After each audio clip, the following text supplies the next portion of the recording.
ქალაქის ყველა უბანში საგზაო ინფრასტრუქტურის მოწესრიგება აქტიურად მიმდინარეობს. თბილისის მერის გადაწყვეტილებით უახლოესი 2 წლის განმავლობაში ქალაქში არსებული ყველა მეორე ხარისხოვანი შიდა კვარტალური გზების რეაბილიტაცია დასრულდება და მოსახლეობა შეუფერხებლად შეძლებს გადაადგილებას.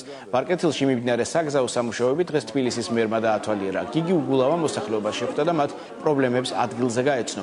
დედაქალაქის მერი მოქალაქეებს თბილისში მიმდინარე სხვადასხვა ინფრასტრუქტურულ პროექტებზე დასაქმებაზე, ჯანდაცვის ხელმისაწვდომობასა და სახელმწიფო დაზღვევის ახალ სისტემაზე ესაუბრა.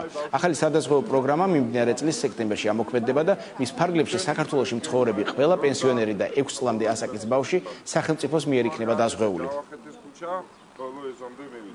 წელიწად ნახევარი ალბათ დაგვჭირდება, რომ ბოლო ეზომდე მივიდეთ, ყველა თბილისის ბოლო ეზომდე. მთელი ეს წლები ჩვენ მოვანდომეთ აი ამ ინფრასტრუქტურის გაუმჯობესებას, იმიტომ რომ ქალაქი ქალაქს არ გავდა, ქვეყანა ქვეყანას არ გავდა. ეხლა მთავარი ჩვენი ამოცანა ყველას არის ის, რომ ამის პარალელურად ცვლილება იქნება თუ სარგებელი იგრძნოს და ნახოს უფრო მეტმა ადამიანმა. ამიტომ არის ეხლა მთავარი აქცენტი ჩვენი გადატანილი არის ამ ჯანდაცვის პროგრამებზე და იცით, რომ სექტემბრიდან იწყება პენსიონერებისა და 0-დან 6 წლამდე ბავშვების დაზღვევა. სასწორზე როცა აქეთ შეიძლება 1000 გზა დადო და 1000 გზის კეთილმოწყობა, მაგრამ აქეთ როდესაც ადამიანის ჯანმრთელობა დევს, მაინც ყველაზე მთავარი სხვანაირად ადამიანები ვერ ნახავენ და ვერ იგრძნობენ სარგებელს. ჩვენი მთავარი სარკევარი დღესაა, კი ქვეყანა უკეთესია, მაგრამ ფანჯიდან რო ხედავ, ხა აი გადმოვიხედები აქედან ფანჯიდან, კი გზა გაკეთდა, ხა სკვერი გაკეთდება, ის გაკეთდება, განათება, რაღაცები, ეს ყველაფერი ამუშავდა. ფანჯარას რო დაკეტავ, დარჩები შენ თავთან მარტო, შენ პრობლემებთან მარტო. ამიტომ ჩვენ გვინდა რომ შევაღწიოთ ყველა ბინაში კარგი გაგებით. ჯანმრთელობა, განათლება და ესეთი საკითხები არის მთავარი, რომ სარგებელი ნახოს თითოეულ ადამიანს.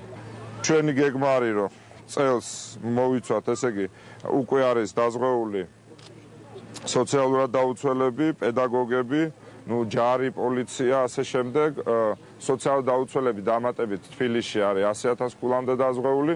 ეხლა უნდა დაემატონ პენსიონერები და ბავშვები და სტუდენტები და ესე ნელ-ნელა ალბათ 2 წლის განმავლობაში ჩვენ მივალთ უკვე საყოველთაო დაზღვევაზე. ძალიან ჭირს სამსახური. უმუშევართა ბაზა არის ყველა მუნიციპალიტეტში, ვინც სურველია რეგისტრირდება და ჩვენ მერე მუდმივ ინფორმაციას ვიღებთ, ვინ რაღაცას ხსნის, აკეთებს. ზოგადად სამწუხაროდ უმუშევრობა ძალიან მაღალი გვაქვს. ტურიზმის სექტორი ვითარდება ძალიან ინტენსიურად, მომსახურების სფერო ვითარდება ძალიან ინტენსიურად. ამიტომ რამდენიმე წელიწადში უმუშევრობის დონე ყველა მონაცემის მიხედვით ამ მომდევნო 3-4 წლის განმავლობაში ეს ეტაპობრივად დაიწევს. მე მაინც გონია, რომ ჩვენ სწორი მიმართულებით ვითარდებით. მთავარი არის, რომ ეს ყველაფერი სარგებელი საბოლოო ჯამში თითოეულმა თქვენთაგანმა, თითოეულმა ადამიანმა იგრძნოს. გზა, რომელიც ძალიან პრობლემური იყო ეს ჩვენი მოსახლეობისათვის, გაკეთდა ძალიან დიდი გზა, ეს არის ალბათ 300 მეტროზე მეტი და ერთ-ორ დღეში საფარიც დაიგება და მოსახლეობა ძალიან კმაყოფილი ვართ ყოველივე ამისი.